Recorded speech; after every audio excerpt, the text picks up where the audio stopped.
You shaped it in your mind. Total performance. Now the all-new Toyota Supra brings it alive. Super power, created by a 3-liter 24-valve, 200-horsepower engine. Super suspension, racing type, double wishbone, fully independent. Super cockpit, where you perform. The new Toyota Supra. Performance without compromise. Now the Supra dynasty begins. Who could ask for anything more?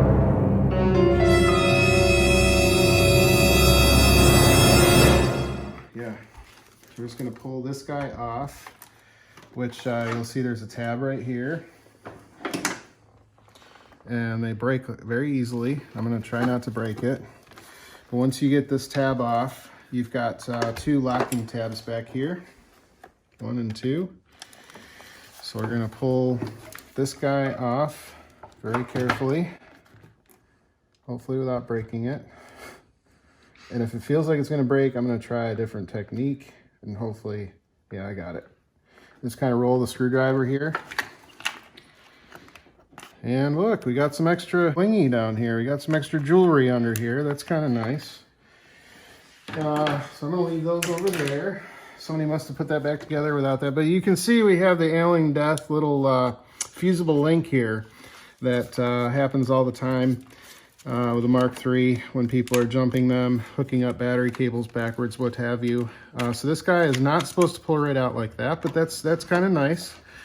Usually there's like little tabs that lock it in place.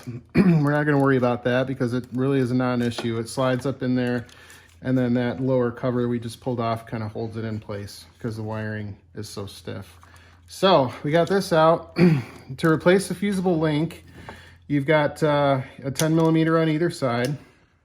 And what I suggest is you can order this style of a fuse that actually has like 2 tabs that will fit perfectly in either side of this. It actually has like 2 little blades that come off with holes. You push it in there. Once these are pulled out, so you take both these off. Pay attention to which side is which. It doesn't really matter. A fuse is a fuse. It's going to protect either way, but just to keep your wiring, you know, the way it was from the factory. So you pay attention to which side's which. Pull off one side at a time. Mark it if you need to. I'll try to link this new fuse that you'll use. If you upgrade your wiring like I did, like from your alternator to this junction, and upgrade your battery wire from the battery to this area, you can upgrade this fuse to a 120 amp, which is what I did.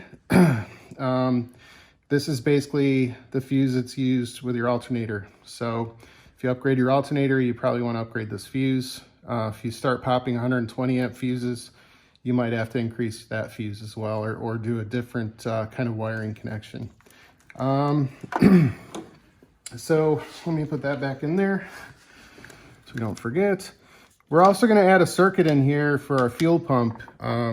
We're doing a new wiring harness, a custom wiring harness that we're making. And we want to have the fuel pump run differently than the factory ran it. We're not going to do the 9-volt relay. It's a little dirty in the engine compartment. We're going to pull all that stuff out over there. And again, we're going to run a dedicated fuse for the fuel pump in this socket. So that's about it for this.